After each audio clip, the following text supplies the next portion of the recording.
Hello, people of YouTube. This is Gray's Guitars. I am Steve Gray. Thank you for watching. Today, we are talking about the Danelectro Sitar that is back.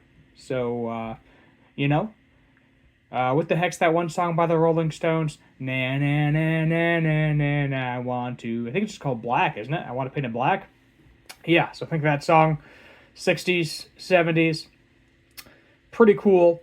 I guess it's not a guitar. It's a sitar. If you're after that sound, this may be an option for you. I don't really know a whole lot about these things, so I figured let's have a read here. Let's take a look on the Danelectro website and see what the price of these bad boys are. I like the finishes. They got that kind of crackle finish. I think the white one has that crackle finish as well, but it's kind of harder to see based on what I'm seeing here. So the new Danelectro model promises to deliver a quintessential electric sitar sound popularized with the likes of Metallica, Steve Howe, and Steve Vai.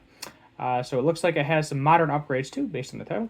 So the Danelectro reissue, it's a big sitar based on the model first launched in the 1960s, used by everyone from Metallica to Steve Howe to Steve Vai to Eddie Van Halen.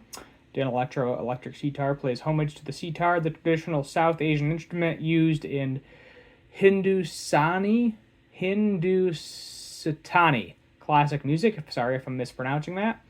Became popular in the West in the late 50s and 60s by artists such as Ravi Shankar, the Beatles, and the Rolling Stones. New 6-string sitar. There's more than 6 strings because it has this crazy harp-looking thing going on over here too.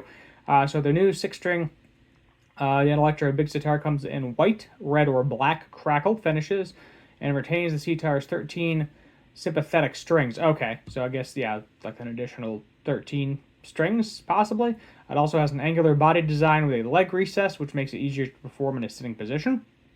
Other features that distinguish the new version from the 60s counterpart are the string-sensitive Goto sitar bridge and the trio of Danelectro flagship lipstick Alnico pickups, which Danelectro asserts deliver even more crystal clear highs and a warm open low end, searing mids, and that classic Dano chime. If you're dipping your toes in the sitar world for the first time, the Danelectro big sitar is played like a conventional 6-string guitar. The 13 sympathetic strings can be played harp style intermediately while strumming chords or playing lead lines. They can also be leveraged to add depth to the mix, and they can be controlled via individual volume and tone controls. Okay, so it looks like we actually have 6 controls on here, probably 3 volumes, 3 tones, all for each individual pickups. I'm not sure if they give us a selector switch on here or not. Doesn't look like it. In addition to the modern upgrades, the $7.99 price tag, Danelectro promises that the new version retains all the charm of the original 1960 classic design and all its vintage glory with just a few modern upgrades. So for more information, go to their website. So here it is. Yeah, I'm not seeing any switches, so I'm assuming it's just a 3 volume, 3 tone. It looks like you got this crazy swoopity whoopity pick guard going on over here. There's a pick guard over here. You got your 3 lipstick pickups. So the black does have a matching headstock. So does the white. That is my only semi-disappointment. I think I like this finish the best because it kind of reminds me of Stranger Things. And also, just the headstock isn't the same like the other. Like they could have just painted it black. I feel like everybody would have been perfectly fine. Let's do C-specs. So, coral sitar shape, full hollow body construction. All right, composite plywood construction. Okay, so there you go. If you're wondering what wood this is made out of, Gibson scale length 24 3/4. Fretboard radius is 14 inches. Got a C-shaped neck. Looks like we have a Graphtec nut, which is good. It's going to be bolt-on. Neck wood is maple with a double-acting truss rod, which is always nice. Fretboard Pau Ferro. Ooh, a lot of people want the rosewood.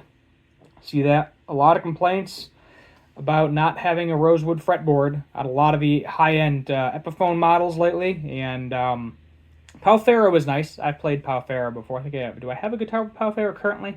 No, I don't. But the best way I can describe Pau Ferro is it's kind of a mix between rosewood and ebony. So think rosewood with tighter grain, similar coloration. 21 frets. Some people prefer 22, like myself. Goto Sitar bridge. Goto is always good. Tuner, 6-in-line, hardware is chrome. Get the 3 single lipstick pickups, bridge, nicks, and mini harp. Volume and tone for each pickup. Yeah, so no selector switch. How many tuners are here? Is it 13? 1, 2, 3, 4, 5, 6, 9, 10, 11, 12. Yep, 13. So this thing has a total of 19 strings on it. So that is a lot of strings, a lot of tuning, especially if you want to use the harp part of it. And I haven't the slightest clue how to play a harp. You play it like a regular guitar, but I haven't the slightest clue how to play a harp. So let's do maybe history of the sitar. Will it give us some history? No, it will not. What about artists? Okay, this is just all of the Danelectro artists here. Yeah, but I've seen some copies of this thing. I think Agile, if you're familiar with that company, had one of these at one point. I think Harley Benton might have one. Let's go to Harley Benton's website here, Toman. Let's see here. Yup, I was looking at. First thing that comes up is the old 2x12, because that's what I was looking at. So let's do Sitar, Sitar. Let's see if we got anything. Let's see. Show more. Maybe they don't have one. Oh, yeah, there's you go. Danelectro right there. Oh, it's actually cheaper. That's interesting. Available in several months. It's actually like $20-something cheaper, but then you probably got to pay for shipping. So, yeah, I thought they had one. No, I know Agile, I don't know if they currently have one, but at one point they did make something very similar to this. But honestly, price point, I don't think it's that terrible compared to what's out there today.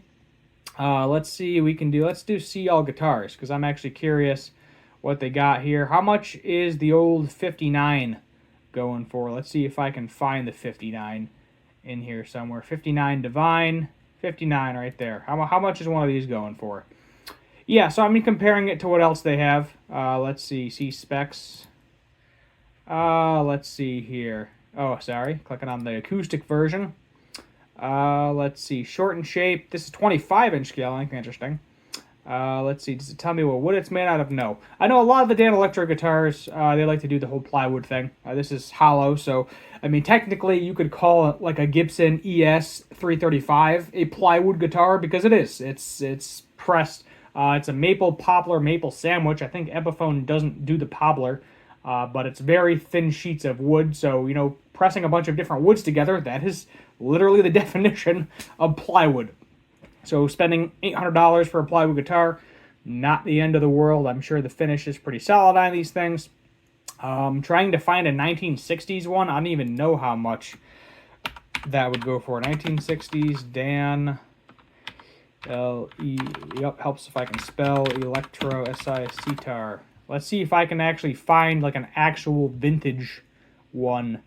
Oh yeah, there you go. So if you want an actual vintage one, you can pay the low price of $2,600 or $5,000 this person's asking for. I mean, these are also asking prices, but this one, okay, Chicago Music Exchange. So they are going to price it at a price point that is right around what the market is selling them for. So yeah, buy this one over a vintage one unless you really want that vintage one.